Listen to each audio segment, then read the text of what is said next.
Hi, and welcome back to another episode of Junior Gladiator. My name is Angela Soudi, and I will be your host today.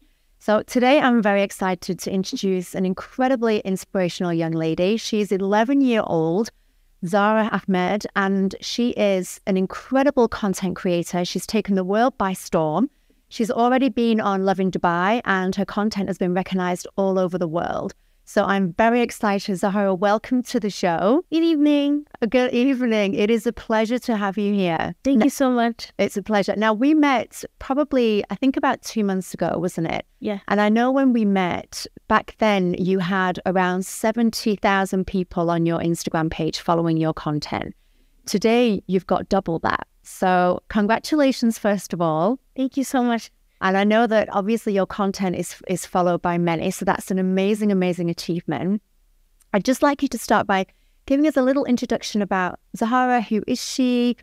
Tell us a little bit about your journey and what inspired you to start creating content. When I was around 7 years old, I wanted to make videos about my daily life because I saw other kids doing so on YouTube. So then when I introduced the idea to my mom and my dad, he was like, Lai means never, no. And then he said, okay, fine, on one condition. If you make educational, fun, and entertaining videos, then yes. And we're talking about Dubai here. Dubai is a metropolitan city, and there are many things you could talk about.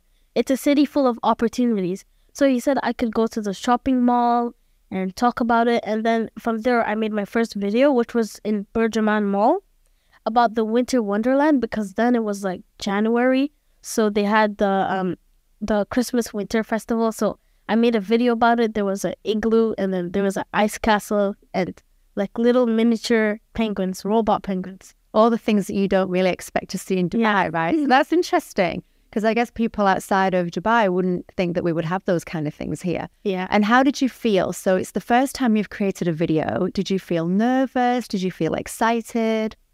I felt excited mostly because I knew that like from there I'd be making more videos and going to more places. That would be really fun because I enjoy doing the videos. Now, you don't post the videos yourself, do you? No, it's managed by my parents. The socials are managed by my parents. So mum and dad manage. Now, do mum and dad also decide or give you ideas on what kind of content to create, or do you do that by yourself? Well, sometimes my content comes from what I do in school. Like, for example, the Sustainable Development Goals were a topic of interest for me in school. So I decided to like talk to my parents about it because I love the topic. It's interesting, and also it's like a stepping stone for our future generations and our present generations as well.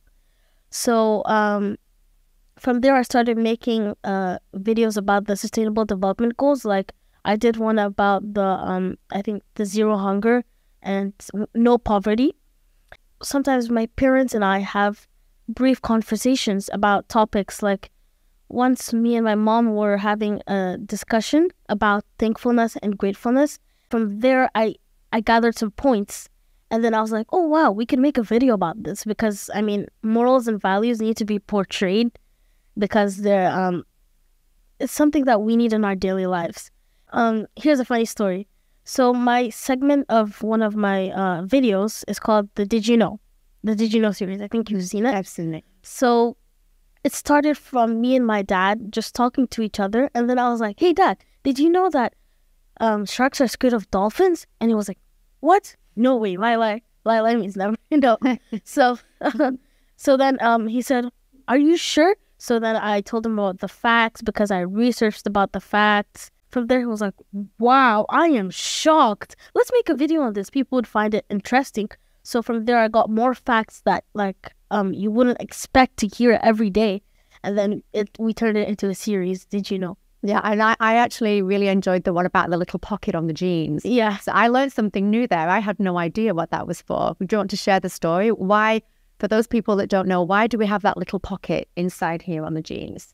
So back in the days, like the big clocks and the devices weren't there for the time checking, but the workers in the factories needed to know when it was time for their break or when it was time for them to leave. So of course they couldn't carry the big clocks in their pockets. So and I think in the 18th century, Mr. Levi Strauss developed like a small tiny pocket inside the main pocket that they could use to store their little stopwatches instead of carrying inconvenient clocks. Incredible. Yeah. He would know. I don't think many people would know why that's there. Yeah, but now we mostly use it for coins or money. Or nothing at all. It's just a fashion statement. Yeah. Exactly. So let's talk about the Sustainable Development Goals then, because I'm sure there's lots of people that don't really know what that means. Can you explain what that is and how that works? So the Sustainable Development Goals are a collection of 17 goals, and they're like stepping stones for our environment to being sustainable. Here are some examples. SDG number 1 tackles no poverty. Number 2 tackles zero hunger. Number 3 tackles good health and well-being. And number 4 tackles quality education. So for me, these 4 that I just mentioned are the primary SDG goals because they're like they're really important and significant. Like the main requirements of our world right now. And how did you find out about? I mean, you're 11 years old, so I'm sure you're not watching, CNN and world news. How did you find out about this? As I mentioned earlier, some of my content comes from what I learned in school, and we were having this particular topic about the Sustainable Development Goals. We were connecting it with the pink farms that were just developed that time. I think it was 2019 or 2020. So I was like, oh, wow, Sustainable Development Goals. And from there, our teacher showed us the whole thing, which had 17 goals, and each of them tackled a specific topic. So I was interested in it because sustainability, green environment, these things really interested me. Dubai's a very cool place when it comes to sustainability anyway. Yeah. Right. So it's very, very forward thinking. They're always thinking of new ideas and new ways of keeping the city safe and sustainable and clean and healthy. What kind of projects have you seen that you thought were very, very cool? I've recently heard about the 1 billion meals initiative by Sheikh Mohammed bin Rashid Al Maktoum. And I think it's really amazing that he's trying to provide 1 billion meals for people around the world who are in hunger. This is a good stepping stone to achieving SDG number 2, which is zero hunger. And what is he doing to be able to achieve that goal? To be able to achieve anything in this life, you need a team. So I know that he's working together with his people to being able to achieve all of this greatness. To being able to achieve a good environment, which is UAE, and also to being able to develop the 1 billion meals initiative. I think you're going to get a call at some point by His Royal Highness to say, would you come and work with us because you are incredible. I think that call is going to come soon. You are an amazing young lady. Thank you so much. Do many of your friends, because you're now year 6, so you're leaving year 6 and you'll be transitioning soon into year 7. Do you have many friends who follow the same path as you, that have the same kind of interest that you have? Well, yeah, in our class, we love talking about sustainability. When there's a question in science, English, or any lesson that is regarding sustainability, all the hands of the class goes up, up, up, up. So, well, yeah, we love talking with each other, discussing with each other about topics like these. And we also help each other. Like, for example, the upcoming final exams, we're helping each other studying this for the topics. And I think that's really good working as a team because it strengthens your collaboration. Absolutely. Yeah. And leadership and communication. Incredible. Now, I know you also have another project. So aside from this, you also have your book club that you like to run. So tell us a little bit about that. So my book reading club is going to be where my friends and I from all around the world will come together to read and discuss our understanding on books. And aside from reading books, we're going to be having activities based on innovation and creativity. Like, for example, my new hobby, which is gardening and planting, we're also going to be being creative and saying, if you find any petals on the floor, this is just an example. If you find any petals on the floor, why don't you try to make an artwork with it? So aside from reading, we're also going to be inputting activities that strengthen our motor skills. Nice. Amazing. Is this club already up and running, or is it something that you're planning to start? Well, we're still developing the website and all the requirements. And when you say we, who's we? My parents, So mum, dad, and yourself, you're putting this together. Yes. And then you'll expand this out to anybody who wants to join. Who do you think is, so talking about mum and dad, who do you think you're most like? Do you think you're most like your mum or your dad? I like both of them. No, not like. Love both of them. Who do you think you're most like in terms of your personality? Do you think you're most like your dad or you're most like your mum or you're 50-50 of both? 50-50 of both. You think you're 50-50. And who do you think is more enthusiastic about you doing content? Is it mum, dad, or is it both together? I think it's both together also. That's nice. So you're all in this together, a big team. Yeah. Amazing. Now, you're not the only sibling. You also have 2 younger siblings too. How old are they? So my sister Aliyah, she just turned 6 on April 11, and my brother Abdurrahman Khalifa is 4 years old. Oh, that's my favorite age, 3 and 4, because they're very cute, aren't they, at that age? Yes. And when he sees your content, what does he say? Does he understand what you're doing or does he find it confusing? I mean, sometimes he finds it confusing and sometimes he finds it interesting. There was one particular video I made about cars with a lot of Legos, and my brother's really enthusiastic about cars. So he was like, oh my God, it's a green sports car. Oh my God, it's a red truck. So when it comes to videos like that, he's interested in the videos. Do you think they want to follow in Big Sister's footsteps and start creating content too? Well, no, because we're all different. My brother is enthusiastic about cars, and he likes reading books too. And my sister likes reading books too. My sister is good at artwork, so I think maybe one day she could be a painter. And then my brother, he likes cars, so maybe he could be a car manufacturer. Oh, maybe. But I mean, it's not my decision, it's theirs. Of course. But it's not, I see on social media you all have a beautiful relationship. You spend lots of time together, you enjoy each other's company, which is very, very nice to see. And I guess you're an amazing role model. You know, they're looking up to you and what you're doing and creating this content and being a thought leader, which is really, really inspirational. I think you're inspirational. I think you're a very, very smart young lady. Thank you very much. I really appreciate it. Oh, it's a pleasure. So now you're creating this brand. Where do you see the Zaralicious brand going? Where do you want it to develop to? I'd like to achieve more people, especially more kids joining us, because at the end of the day, the initiative behind this was to make the world a better place. If more people join, the word can spread more about how I make educational content and how my book reading club, which is a really fun activity, would be a part of our educational content. So as more people join, more people will be learning, and then as more people are learning, they will also learn about sustainability. And then they can also practice sustainable acts in their homes, which if we all do this, it's going to make the world a better place little by little, year by year.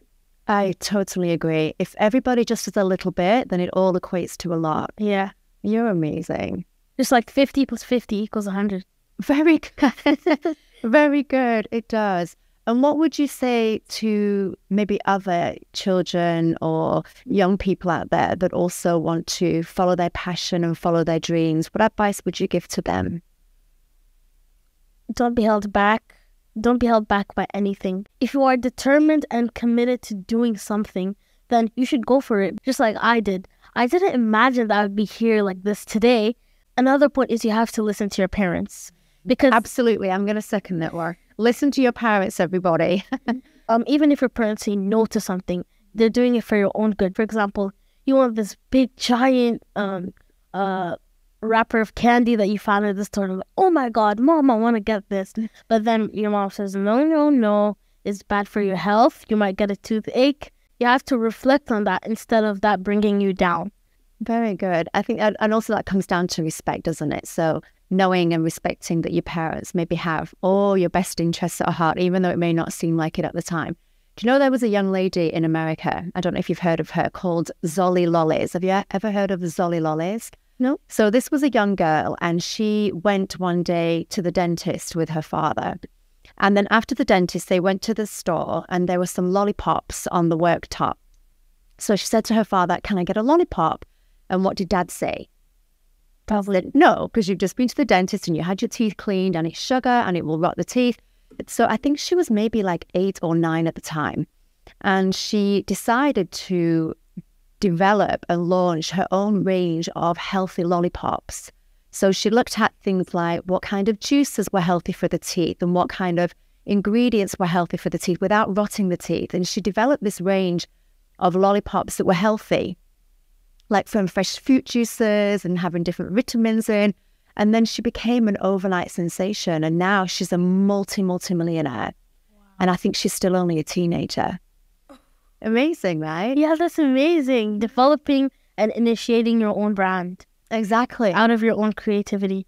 Exactly. Based on a problem. So find a problem, find a solution, fix it, and then you can create your business from it. And that's really, I guess, what you're doing, because from a parent's point of view, I see your content and I find it really, really inspirational. It's educational, that kids learn something. And that for me as a parent is very appealing, because I want my kids to watch things that they will stimulate their brain from and they'll learn something from. So just keep doing what you're doing, because it is incredible what you're doing. And I know many, many parents out there that think your content is amazing. Thank you very much, Miss Angela, for having me here. I really appreciate it. You're very, very welcome. You can come back anytime. You are an absolute joy. Now, before we go, I have a quick game. Do you want to play a game? Yes. Okay. So we run a course called Junior Gladiators, which is all about teaching children about financial literacy. Okay. So teaching children to understand where money comes from, how do we generate money, and then what do we do with money when we have it? So do we save it? Do we invest it? But not see it as something scary, because in my generation, we never really talked about money. It was one of those taboo topics that nobody talked about. But money's very important, right? It's important for life. It's important for your health, to pay for things, to pay for your rent, to pay for your children. So we want to bring money into children's life and make it fun. So I'm going to give you a fun money game. Are you ready? Ta-da! This is my money tray. This is a little gift for you to take home. So these are money bags, and inside each of these money bags is a little gift. So that's for you to take home with you as a memory of our little podcast today. But inside each of these is a question. So you can choose one of our money bags, open it up, find the question, and then read the question inside, and then you're going to answer the question. Is that okay? Yeah. Okay, pick a bag. Okay. Okay, what does it say? Of all of the things that you are learning, what do you think will be the most useful when you're an adult? I think it's morals and values. Beautiful. Why is that? As you grow up, you might find yourself in a bigger society than you were when you were a little kid. You might find more connections, and with more connections, you need to know morals and values, how to respect people, and morals and values is that. And where do you think morals and values come from? How do people learn those? Mostly from your parents. You can ask your parents a question or two about, what are morals and values? How do they help us? Or maybe even your culture, because we know that culture preserves the morals and the values. Sorry if I'm pronouncing the word, like the letters a little bit. Because you have been amazing. You don't have anything to apologize. By the way, Zara has a wobbly tooth, so we've done very well to get so far without that falling out, haven't we? Okay, give me, talking about values then, what would be your top maybe 2 or 3 values that you've learned from your parents? Number 1 must be being compassionate, and the second one, being respectful. Beautiful. Being compassionate for who? For others? For yourself? For everybody? To be able to be compassionate to others, you have to understand the topic of being compassionate for yourself as well. Because before you do something for others, you have to do the same for yourself. You have to feel it. So if you're being compassionate to yourself, it could be you're helping yourself with a passion. And when you're helping yourself with a passion, it could be something that would have a positive effect on you later. Like, for example, reading books that give you knowledge is good for you, and it drives your passion. So then when you encourage others to read books, then you're connecting them with what you think could benefit you. That's a very beautiful answer. Now, about compassion, do you think when we talk about compassion for ourselves, do you think most people are compassionate towards themselves, or do you think that most people can be a little bit mean towards themselves? Well, I mean, you can never know what's going on in a person's mind, and you can identify that from their actions, but not always. But if you see that someone is kind of like self-doubting, then you should come up to the person and try and give them a positive view about themselves. Like, oh wow, I love your shirt today. Oh wow, your hair looks amazing today. You look amazing today. Oh wow, you're so clever. You could answer this question. I mean, complimenting them. Beautiful. You're a very, very, very wise young lady. I think what we need to do is take you and we need to clone you into a million of you. And then we can spread you all over the world and you can just spread your wonderfulness in all different continents everywhere. How about that? Would you allow us to clone you? No, I want different nationalities. If we're all different, we can learn one thing or two from another. Like if there's another person from another nationality or even our nationality, we can learn from them because we're different. And when we're different, we have different knowledge. One of us might not have knowledge on this. One of us might have knowledge on that. So that's why we need each other. So we can't clone you then. That's a no. No. So, Zahara, just one more question before you go. I know that you love to read. What are your favourite books and why? I think first would be The Ichabod by J.K. Rowling. Second would be James and the Giant Peach by Roald Dahl. And then the third would be The Mini Prince by Roald Dahl also. Oh, I don't know this one. The first two I know, but the last one I've never heard of before. What's that about? I think it's Bill and the Mini Pins. Yeah, so it's about a boy who does not listen to his mom when his mom tells him not to go to the forest because there's a particular forest in their area which they don't know what it beholds. There are monsters there. And then I read this book when I was a little bit younger.